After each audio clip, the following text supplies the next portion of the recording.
જય શ્રી કૃષ્ણ, જય સામુદ્રી.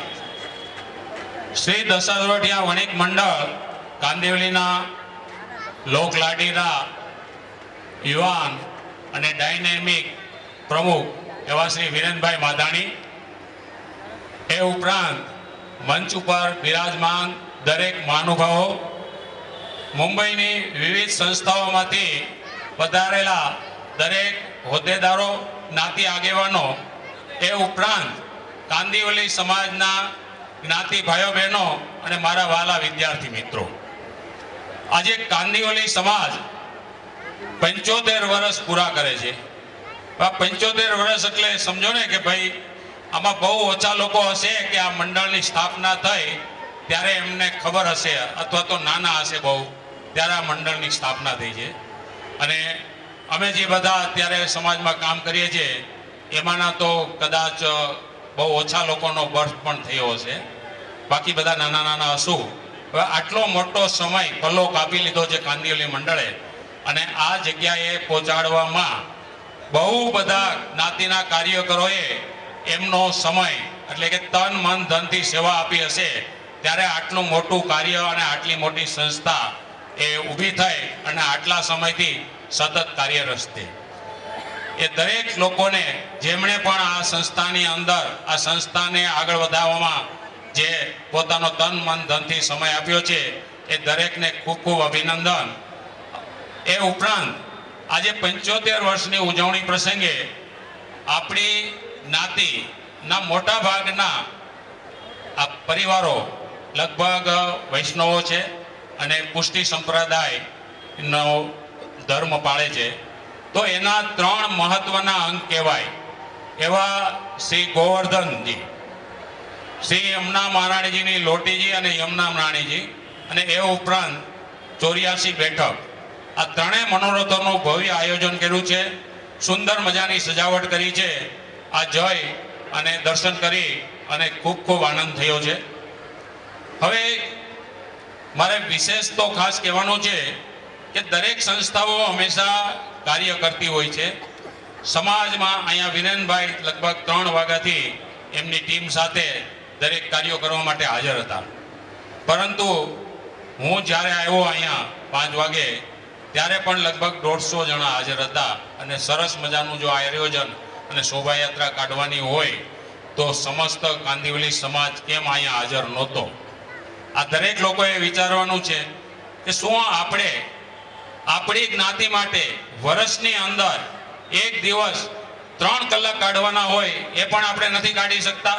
શું આપણે એક સન્ડે હોય, અને આ કાર્યક્રમ પણ સન્ડે જ હોય છે, એટલે એવું નથી કે તમે કામની અંદર રોકાયેલા હો, હા ઠીક છે કે તમારે થોડીક ઊંઘ ઓછી કરવી પડે, 1-8 કલાક વહેલું ઉઠી અને જલ્દીથી તમારે અહીંયા પધારવું જોઈએ કે જેથી કરી અને સંસ્થાઓ એના કાર્યક્રમનું સરસ રીતે આયોજન કરી શકે.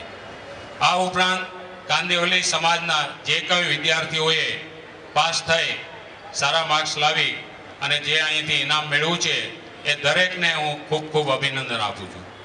હવે મુંબઈ મહાજન વર્ષોથી જ્ઞાતિની અંદર કાર્ય કરતું આવ્યું છે, અને જે સમાજને જરૂરી એવી એજ્યુકેશનલ સહાય પણ હંમેશા આપે છે.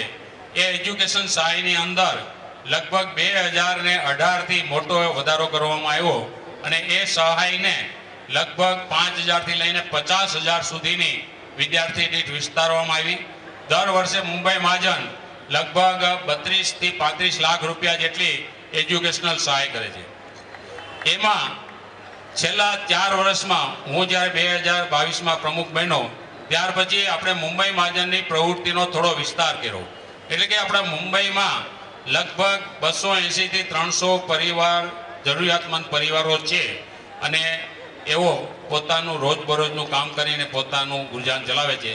તો તે લોકો પણ આપણી સાથે દીપાવલીની હર્ષભેર ઉજવણી કરી શકે એ માટે મુંબઈ મહાજન દ્વારા આવા દરેક પરિવારને લગભગ 3000 રૂપિયાની કીટ અને 1000 રૂપિયા રોકડા આપણે દર વર્ષે આપીએ છીએ. એ ઉપરાંત જે એપ્રિલ મહિનો આવે તો ત્યારે આપણે દરેકને 1 વર્ષના મસાલા લેવાના હોય છે, અને ઘઉંને પણ આપણે મોટા ભાગના આપણે લોકો ઘઉં એટલે કે રોટલી જ ખાવાવાળા છીએ, તો એ પણ આપણે લગભગ દર વર્ષે 50 કિલો ઘઉં અને 6 કિલો મસાલો આપણે મુંબઈ મહાજન તરફથી આવા દરેક પરિવારોને ફ્રી આપવામાં આવે છે. આ વિતરણ મુંબઈ મહાજન દરેક સબબના પ્રમુખો અને એમની ટીમનો સાથ સહકાર લઈ અને એમના દ્વારા એમણે જે નામનું સૂચન કર્યું હોય છે એમને આપણે આ સહાય કરવામાં આવે છે. આ સહાય કાર્યની અંદર મુંબઈ મહાજનને જે પણ સહાય માટે તેના દરેક સમાજના દરેક સબબના પ્રમુખો એની કારોબારી ટીમ જે સહાય કરે છે અને એના દ્વારા મુંબઈ આ કાર્ય કરી શકે છે. એ માટે હું મુંબઈ મહાજન વતી આ દરેક કાર્યકરોનો, પ્રમુખશ્રી, હોદ્દેદારોનો દરેકનો હું હૃદયપૂર્વક આભાર માનું છું. હવે વિશેષ તો આ કંઈ કહેવાનું નથી. જય શ્રી કૃષ્ણ, જય સામુદ્રી.